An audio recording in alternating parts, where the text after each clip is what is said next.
12 vidas que construyeron una nación. Clarín presenta grandes biografías de los 200 años. Un recorrido por 12 figuras claves de nuestra historia.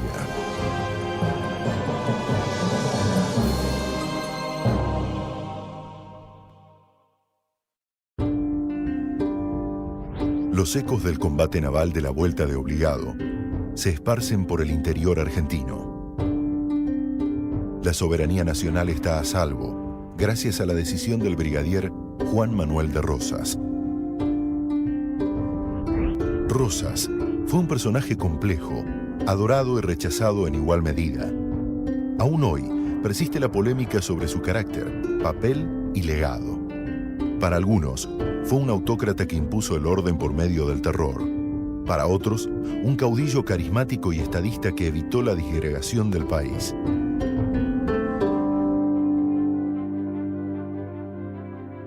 Es la figura fundamental de la Confederación Argentina. Rosas celebra todos los años elecciones, porque él es el restaurador de las leyes. Este es el consolidador de la soberanía nacional.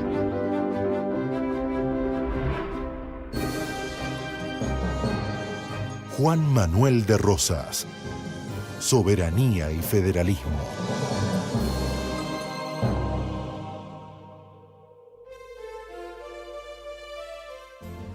Juan Manuel José Domingo Ortiz de Rosas y López de Osornio nació en Buenos Aires el 30 de marzo de 1793.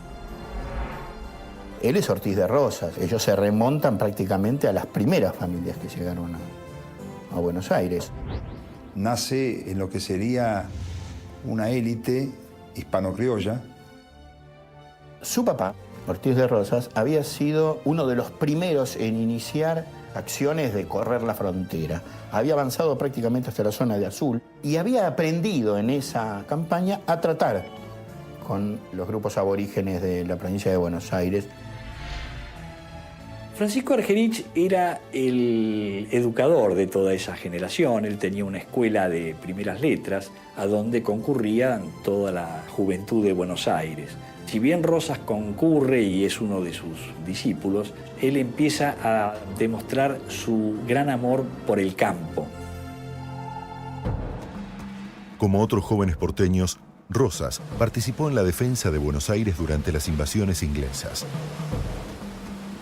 Rosas se une a las fuerzas de Liniers. Tiene una gran actuación que merece una carta que le manda Liniers luego a su madre agradeciendo sus servicios. Y en 1807, a los 14 años, se incorpora como soldado de caballería en el escuadrón de los Migueletes, donde también tiene una importante participación, pese a su corta edad, porque solamente había 4 menores de 15 años.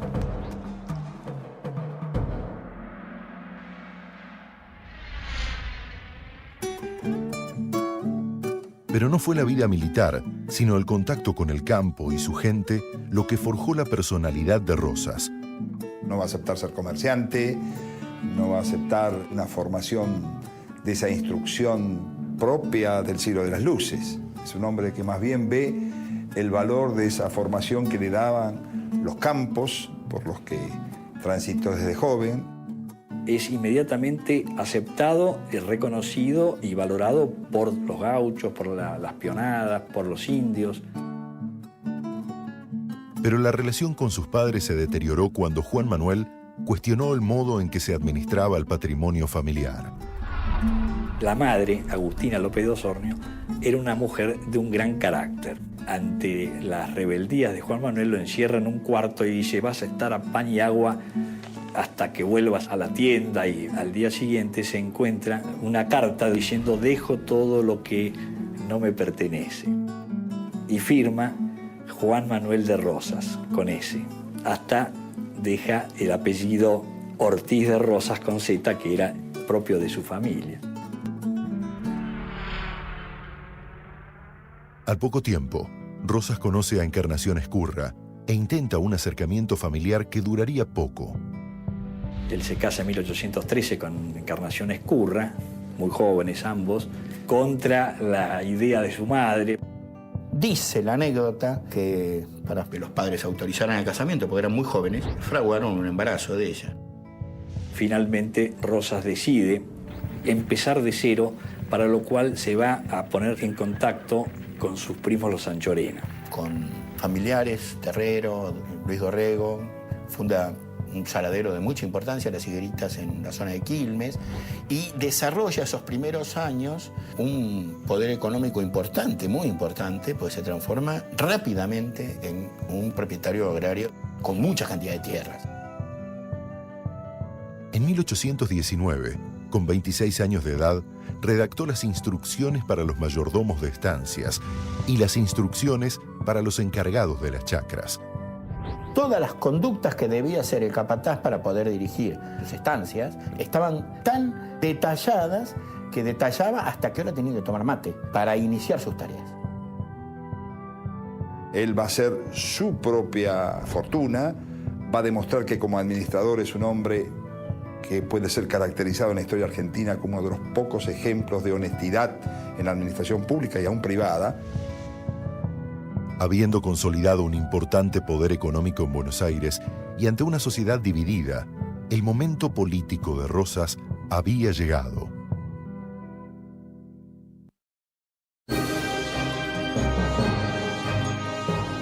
La casa natal de Juan Manuel de Rosas se encontraba en el solar ubicado en el número 552 de la calle Santa Lucía, que a partir de 1911 pasó a llamarse Domingo Faustino Sarmiento. Su infancia transcurrió en la casa que estaba situada en Defensa 73. Ambas viviendas fueron demolidas.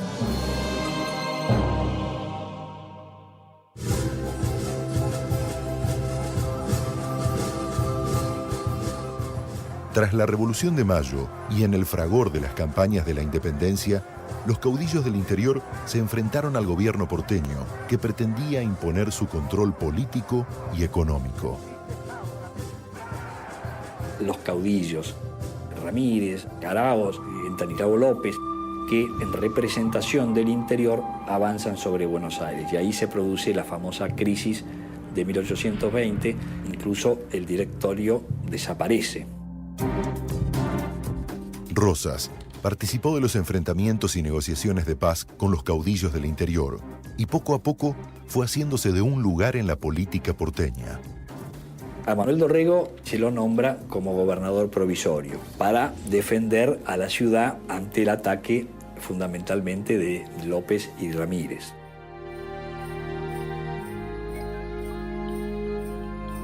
Organiza el famoso Cuerpo de los Colorados del Monte, con 2.000 soldados que él recluta.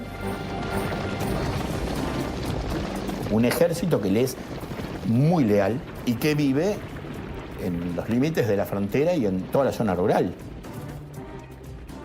Rosas se pone a las órdenes del legítimo gobierno de Buenos Aires a cargo de Martín Rodríguez.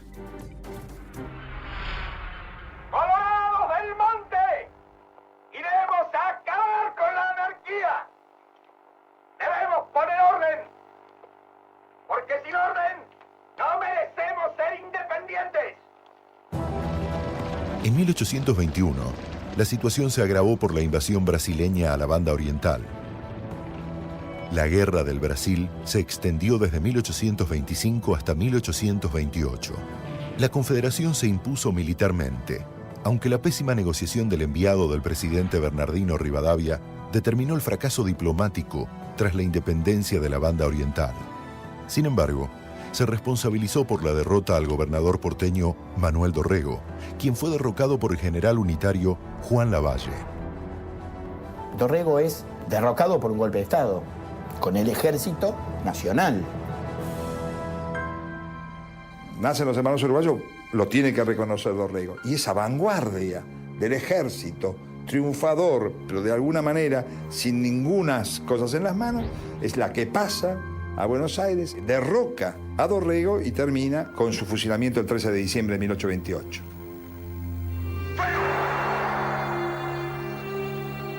Y esto hace que los adherentes del Partido Federal convoquen a Rosas para reponer el orden. Y después de algunas escaramuzas en las que Rosas y López logran poner cierto coto a Lavalle, se firman 2 pactos en Barracas y en Cañuelas y acuerdan llamar a elecciones nuevamente. La sociedad porteña, harta del ambiente de inestabilidad, nombró a Rosas gobernador con facultades extraordinarias. Se le otorga el grado de brigadier y se le da el título de restaurador de las leyes y de las instituciones. Cuando las sociedades viven mucho tiempo en desorden, optan por el orden antes que por la libertad. No solo defiende militarmente la ciudad, sino que toma contacto con los caudillos del interior que habían avanzado sobre Buenos Aires, con los cuales entabla una excelente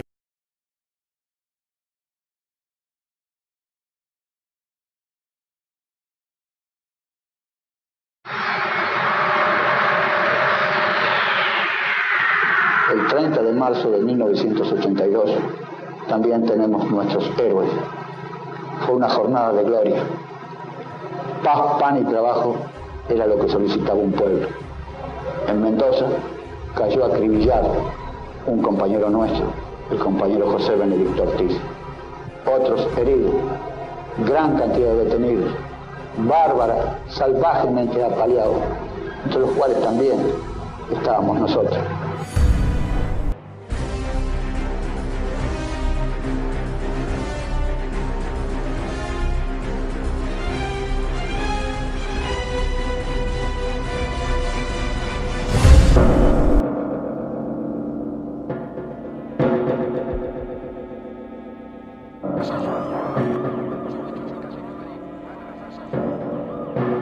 El 24 de marzo de 1976, las Fuerzas Armadas derrocan al gobierno democrático de Isabel Perón, dando inicio a la dictadura militar más sangrienta de toda nuestra historia.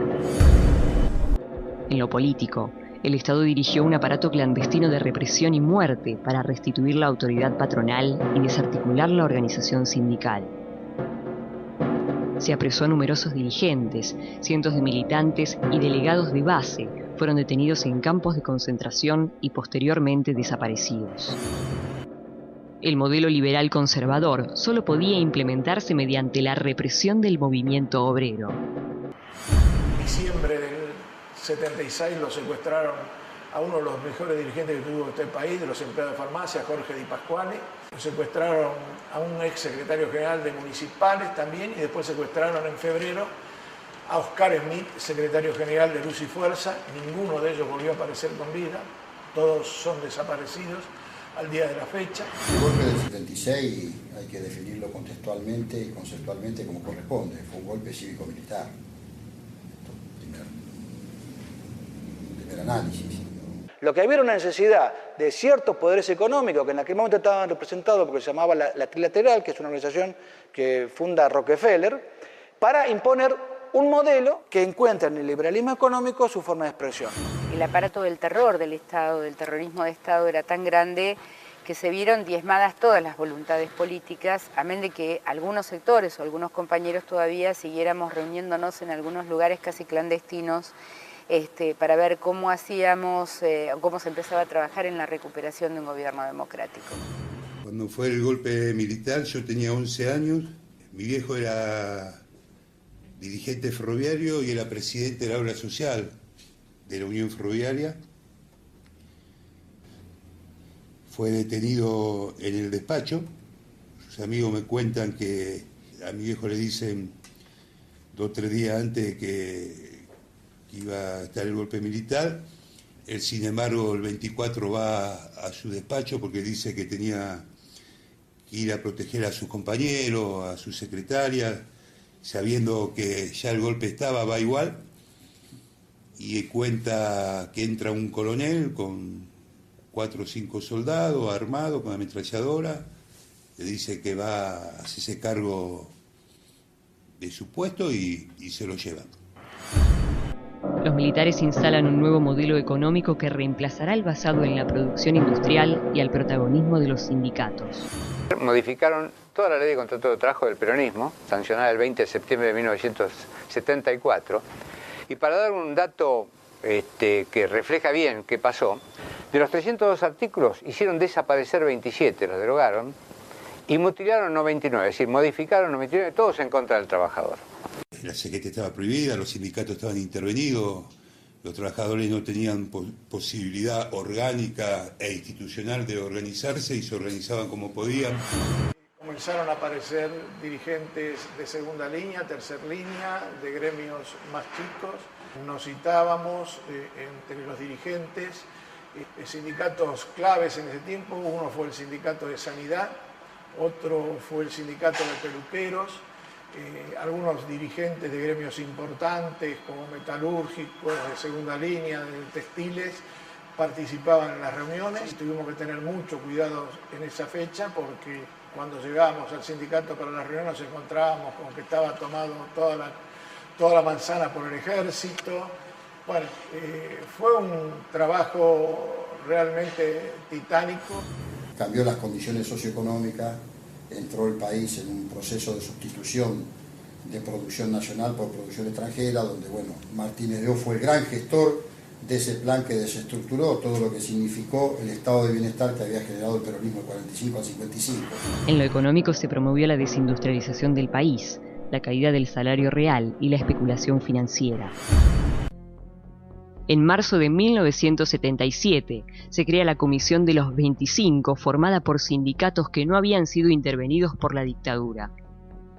El 27 de abril de 1979, el Consejo Directivo de los 25 convoca a la primera huelga general contra la dictadura. En la misma se reclamaba por la restitución del poder adquisitivo de los salarios y la plena vigencia de la Ley de Convenciones Colectivas de Trabajo. Hay dirigentes del 27 de abril que nos pedían de 3 a 10 años de cárcel y ellos se bancaron. Seguimos manteniendo la huelga y esos dirigentes, porque la mayoría, prácticamente 4 han fallecido, que fueron Enrique Micó del Vestido, que tenía, y nos aguantábamos la represión en la cárcel de Caseros, porque cada 2 por 3 nos sacaban y nos pegaban. Demetrio Lorenzo de la Alimentación, ellos eran ya muy grandes, tenían 62 años, uno le faltaba un riñón, y Demetrio Lorenzo tenía 60 años y tenía una diabetes galopante. También Raúl Rabiti, que también tenía diabetes, de la Unión Ferroviaria. El otro Roberto García de Taxis, un dirigente brillante que nunca se le callaba a los militares, se les plantaba y aunque lo amenazaban, sean coroneles, generales, almirantes, les contestaba. Y bueno, y el otro José Luis Castillo, de Conductores Navales, que junto conmigo somos los 2 sobrevivientes de toda esa historia de los 25. El paro fue declarado ilegal, pero se hizo igual en forma clandestina. Se encarceló a todos los dirigentes que formaban parte del Grupo de los 25. Que era una agrupación de varios sindicatos, de varias cabezas de secretarios generales, que en ese momento muchos no tenían los gremios, pero los manejaban igual por los perros. Entre ellos estaba Ricardo Pérez, de Camioneros, estaba Rodríguez de Mata, Digón de Tabaco. El día 23 se nos citó al Ministerio de Trabajo, en la calle Julio Arroca, se nos pasó después a la calle Moreno. A las 10 de la noche oscurecieron todas las manzanas que daban en Moreno y Piedras, se apagaron todas las luces, trajeron los famosos Falcon de Coordinación Federal, los subieron a las veredas y en la puerta nos metían a nosotros, a los dirigentes, nos metían adentro de los Falcon y nos llevaban a todos a Coordinación Federal. De Coordinación Federal después pasamos a la cárcel de Caseros, que hoy la han derrumbado. Fue la Comisión Nacional de los 25, los trabajadores los que inauguramos esa cárcel. Después nos sacaron de ahí, nos trasladaron a la llamada a la U16, la Caseros Vieja, y empezaron a traer a chicos que los acusaban de guerrilleros a esa cárcel. Y fue un paro que fue muy, lo cantaron mucho los trabajadores. Fue alrededor del 70%. Ahí donde todos se asustaron, los del gobierno militar se asustaron, fueron presos e inauguraron la cárcel de Caseros. La parte nueva. La inauguraron ahí. Utilizando el recurso de la huelga general y de la movilización popular en las calles, el sindicalismo combatió sistemática y organizadamente a la dictadura. El derecho constitucional de huelga se había convertido en un delito del derecho penal. O sea, la magnitud de las lesiones fueron enormes. Sobre la base de los sindicatos combativos nucleados en el Grupo de los 25, el 12 de diciembre de 1981, fue elegido Saúl Ubaldini como secretario general de la denominada CGT Brasil. Además, desafió abiertamente a la legislación represiva vigente al recomponer clandestinamente la sigla de la CGT, prohibida por la Ley 22.105. Hubo una reunión en Cerveceros entre alrededor de 20 y pico de gremios, y de ahí salió Saúl Ubaldini, salió secretario general. Funcionaba en la calle Brasil y Saipeña. Ubaldini se convertirá en un líder sindical carismático, con un discurso contestatario y fundamentado en la doctrina social de la Iglesia, con posturas nacionalistas que evocaban al peronismo de los primeros tiempos. En ese momento la CGT, la representación de los trabajadores, tenía dos orientaciones. Una de ellas que era la CGT Brasil, que estaba posteriormente comandada por el compañero Saúl Ubaldini, que era un dirigente casi desconocido para el sector gremial, pero que en verdad supo interpretar en aquel momento con una fuerza que a muchos de nosotros nos asombró, un reclamo tanto del sector de los trabajadores como del sector político. Ya se empezó a crear lo que fue después la CGT Brasil, porque nos unificamos, ya no éramos solamente 25 gremios, sino muchísimos más gremios. Para los más combativos, nuestro candidato era Hugo Curto, hoy intendente de 3 de febrero, que era uno de los dirigentes que no estaba preso de la Unión Obrera Metalúrgica. Por otro lado, otro sector del movimiento obrero planteaba que fuera el secretario general de la nueva CGT, Fernando Donaire, del gremio papelero. Bueno, en esa discusión terminamos arreglando de que fuera una persona más joven, que era Saúl Ubaldini, que era secretario administrativo de un sindicato chico cervecero, como lo era el nuestro. Es una frase que le voy a robar a mi amigo Omar. Él dice que hay dirigentes sindicales y hay líderes. Saúl Ubaldini fue un líder sindical, un hombre que luchó en la dictadura, en la resistencia, que también tuvo un papel protagónico en el periodo democrático, un hombre honesto, noble, honrado, fiel a sus principios, a sus convicciones, un orgullo para el movimiento obrero, que es recordado con mucho respeto por todos los dirigentes sindicales que hoy tenemos algún grado de responsabilidad dentro del movimiento obrero, ¿no? Saúl fue de esos pocos hombres en el movimiento sindical, a través de sus 82 años de historia, que trascendió los propios límites gremiales, que se convirtió en una referencia política y social a nivel nacional. Fruto y producto, obviamente, de sus convicciones, de su coherencia, su capacidad de lucha. Pero creo que Saúl Ubaldini tenía claro el rol que cumplía el movimiento obrero en un país con independencia económica, con soberanía política y con justicia social. El 29 de marzo de 1981, el general Roberto Viola sucedió a Videla en el ejercicio de la presidencia. Con índices de desempleo y subocupación creciendo en forma vertiginosa, salarios en franco deterioro y miles de cesantías en el sector fabril, en julio de 1981, la CGT lanzó la segunda huelga general contra el gobierno militar. El nuevo éxito de la CGT Brasil impulsó a sus dirigentes a profundizar la acción política de oposición a la dictadura, pero desplazándose del espacio puramente sindical a otros ámbitos de la sociedad civil, como la multipartidaria, el empresariado, los estudiantes y especialmente la Iglesia Católica. Así, el 7 de noviembre de 1981, unas 10.000 personas se concentraron en el templo de San Cayetano, en el barrio porteño de Liniers, donde se ofició una misa al aire libre.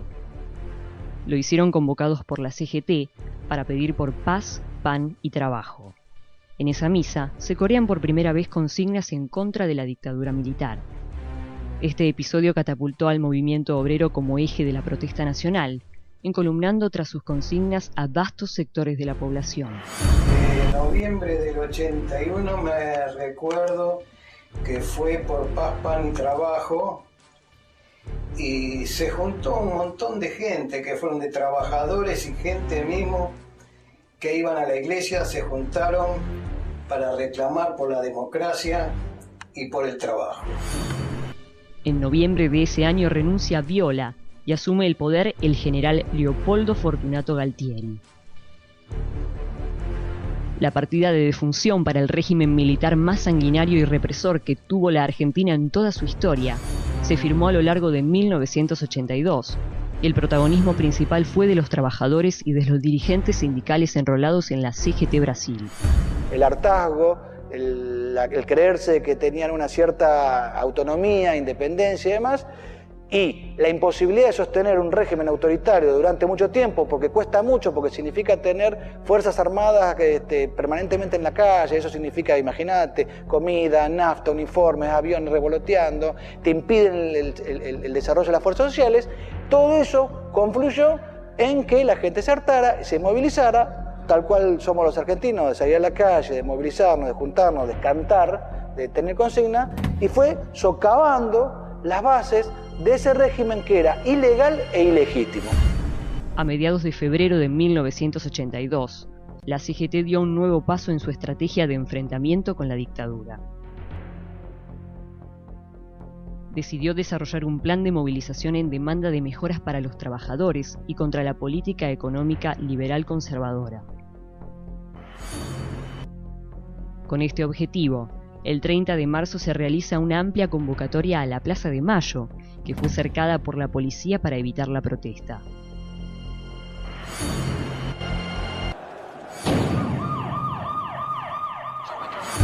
Tal vez el pico culminante de este proceso previo a la extinción de la dictadura militar fue el 30 de marzo de 1982. Fueron atacados manifestantes en tribunales y se impidió el arribo de una columna obrera que pretendía cruzar el riachuelo. Durante 6 horas, el centro porteño fue escenario del enfrentamiento entre los trabajadores y la policía. La movilización cesó a la medianoche y se registraron cerca de 2.000 detenidos. El 30 de marzo de 1982 se hace una concentración en Plaza de Mayo con una persecución y una represión policial feroz, tremenda, con muchos heridos, inclusive el que habla, perseguidos por la policía, como solía ser, como diría Mafalda, con el palito de abollar ideas, ¿no? Una gran convocatoria en la Plaza de Mayo, a la que muchos de nosotros fuimos y estuvimos, y fuimos sujetos de una enorme represión. Yo recuerdo haber estado muy cerca de la pirámide cuando comenzó la represión. La verdad que hubo golpes, hubo compañeros heridos que ni siquiera fueron reflejados en la prensa. Ese día fui a la marcha con un grupo de compañeros de la Juventud Peronista de 3 de febrero. Ya militaba desde muy chico. Mi viejo había fundado la primera unidad básica en la época de la dictadura militar, que todavía está abierta, que fue en febrero del 81, el Ateneo Juan Domingo Perón, y me encontré después con mi papá en la 9 de julio. Recuerdo la represión, los disturbios, los gases. En uno de los gases nos quedamos encerrado un grupo de compañeros, entre ellos mi papá. Me acuerdo que estaba Raviti, Ubaldini y otros dirigentes de primera línea. El viejo me dice, corre, andate, corre, me puedo escapar. Y bueno, el viejo se queda, después yo llego a mi casa, me entero que el viejo con otros dirigentes caen preso. Y para mí fue un momento muy emotivo en mi vida personal y en mi vida política. Compartir una experiencia de esa naturaleza al lado de un referente político que encima es tu papá y poder hacerlo junto a él, realmente es algo que no me lo voy a olvidar nunca. De ahí salieron un montón de compañeros, alrededor de 1000, de ahí de Brasil, y salían de varios lugares de trabajo. Que no pudimos, nosotros por lo menos no pudimos llegar nos paró la policía, la montada en Diagonal Norte y no pudimos llegar a Plaza de Mayo. Y ahí donde fueron presos varios y fueron a la comisaría segunda. Entre ellos fue Saúl Gualdini, fue Ricardo Pérez, fue Digón. Pasaron muy rápidamente a Villa Devoto, a nosotros, a otros, a Saúl Gualdini, a Ricardo Pérez de camioneros, a Fernando Donaire de papeleros, a muchos otros dirigentes. Fueron detenidos en las comisarías del centro por lo general, algo que yo no voy a olvidarme nunca. Yo estaba detenido en la comisaría octava, una comisaría donde se torturó mucha gente acá de la capital federal, frente al Hospital Ramos Mejía, y ahí me di cuenta que los oficiales y los agentes que venían de reprimir, y cuando entraban a la comisaría hablaban con algunos, con los más conocidos, con algunos de nosotros, y llamativamente venían en un tono pacífico y preocupados porque la gente se resistía, no solamente los que participaban de la marcha, que eran, yo diría que fueron miles de jóvenes, tanto estudiantes como trabajadores. Ya ahí veíamos de que estaba en su final la dictadura. A pesar del cercamiento y la represión, la respuesta ciudadana a la convocatoria de la CGT fue masiva y conmovedora. El pueblo argentino comenzaba a despertarse de la larga noche dictatorial, conducido por un movimiento obrero que estuvo a la vanguardia de la recuperación democrática.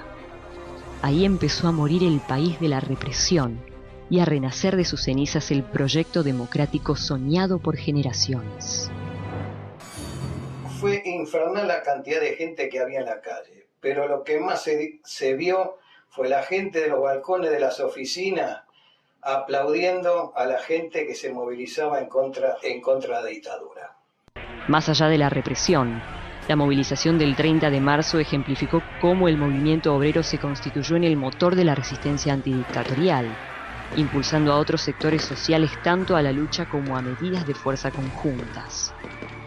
El paro del 30 constituyó una expresión multitudinaria de oposición al régimen militar. El proceso de resistencia obrera, que comenzó con el golpe y tuvo su clímax con la movilización de marzo de 1982, representó la base material de la derrota de la dictadura y la conquista de la democracia. Pero creo que sí se puede tomar como uno de los albores de la recuperación democrática, que en paralelo también en aquel momento todos los sectores políticos habían decidido reunirse para empezar a conformar la multipartidaria, que era un ámbito de acción política de reclamo a la recuperación de la democracia. Y esa expresión fue previa, fíjense, a lo que pasó con Malvinas. O sea, como mostrar dos caras de una moneda. Es decir, los trabajadores defendiendo sus derechos, el Estado de Derecho, y la dictadura militar pensando que la invasión, es decir, tratar de recuperar las Malvinas con una guerra improvisada, lo que todos conocemos, no quiero abundar en estos detalles, podría compurgar todo el genocidio que se cometió a partir de marzo de 1976. Y esa fecha, 30 de marzo de 1982, por supuesto, queda registrada en lo más profundo de los anales de las luchas sociales en nuestro país. Y esas luchas sociales siempre siguen vigentes. Más allá de los gobiernos que existan, el movimiento sindical siempre va procurando continuar con las reivindicaciones de recuperación de derechos y no terminan ni en una victoria ni en una derrota, continúan. Y creo que el sindicalismo fue orgánicamente la institución más importante que tuvo este país en defensa de los derechos democráticos de los trabajadores y de la ciudadanía. Yo quiero reconocer no solamente la lucha del pueblo argentino, la participación en la huelga del 27 de abril, en las marchas, sino también el apoyo que tuvimos de los sindicatos y las centrales de trabajadores de todo el mundo hacia la central de trabajadores acá, era la CGT Brasil en ese momento. Y una vez más la clase trabajadora demostraba, como lo sigue haciendo, como lo hizo a través de la historia, que siempre fue la primera en reaccionar frente a procesos de esta característica, máximo de lo que significó esa genocida dictadura. Bueno, fueron momentos muy difíciles, donde lógicamente Los sindicatos en su mayoría habían sido intervenidos. La CGT no solamente intervenida, sino que tendía a desaparecer a prestos de cambio en la legislación laboral.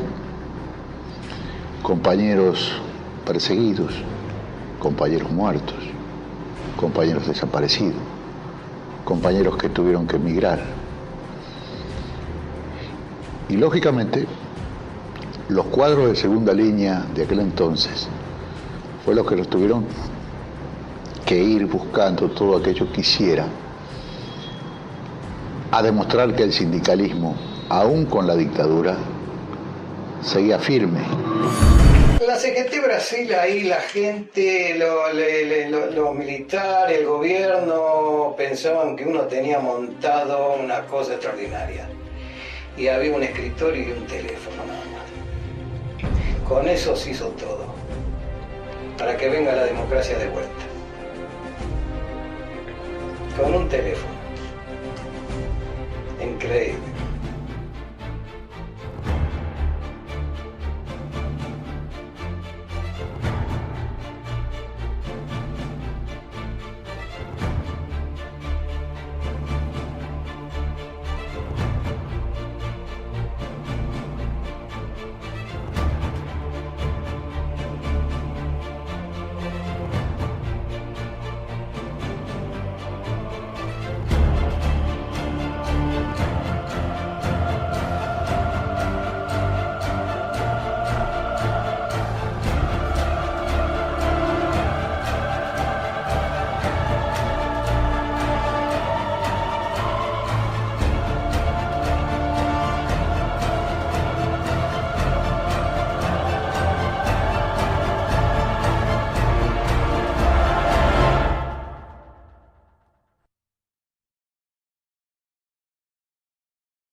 This is Stanley, the Falkland Islands Broadcasting Station. Been instructed by the Governor of the Falkland Islands to call you and ask you to repeat the... For the purpose of avoiding bloodshed and property damage among the population, we hope that you shall act prudently. Our concern is for the welfare and safety of the people of the Malvinas. This was the message from the Argentine Armed Forces.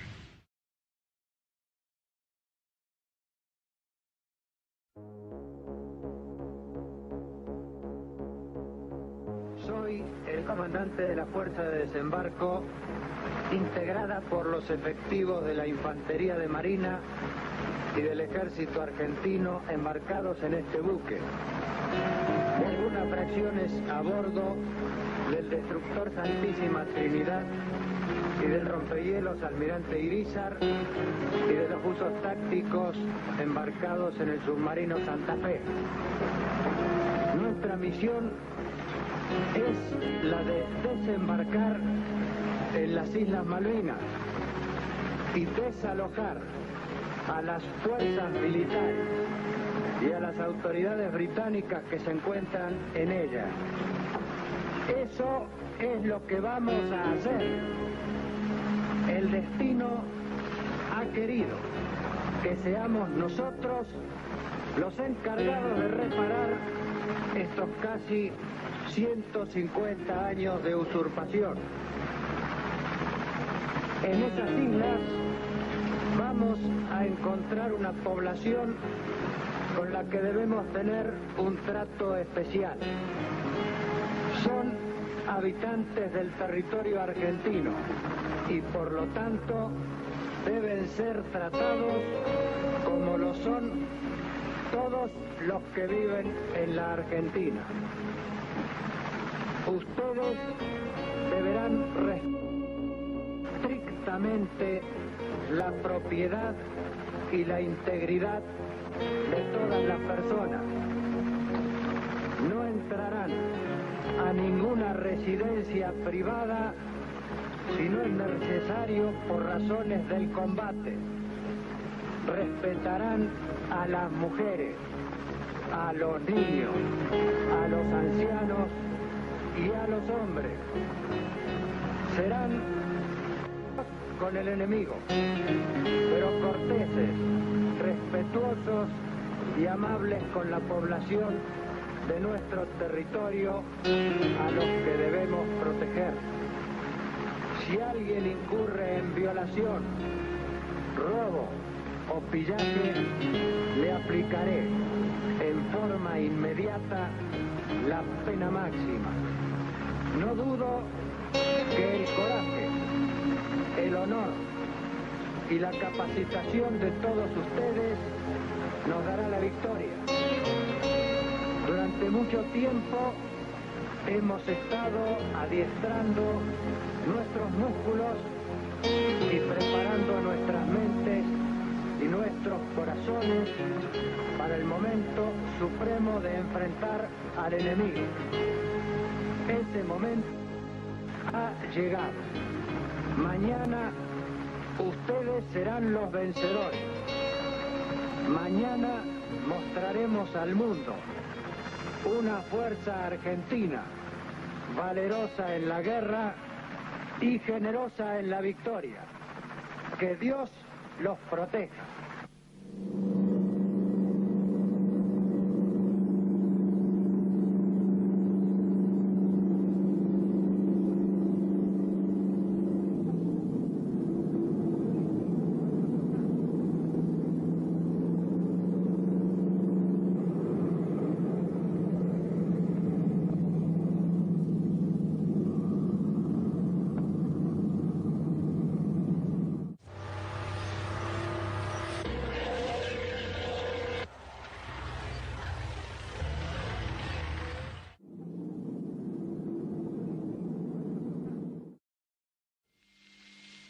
This is the Falkland Islands Broadcasting Studio.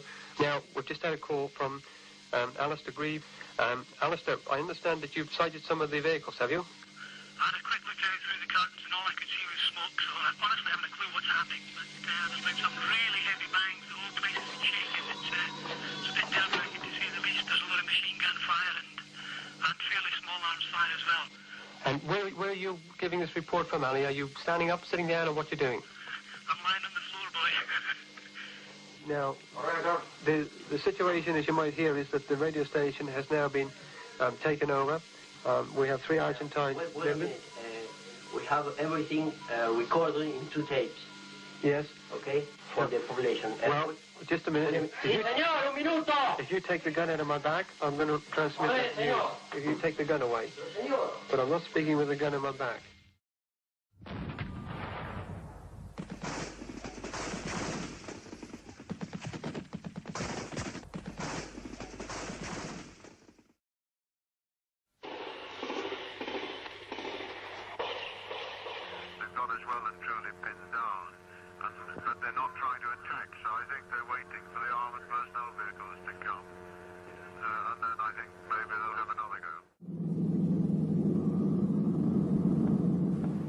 Of the Governor of the Falklands, talking live from Government House on the island's radio as Argentine troops moved into Port Stanley.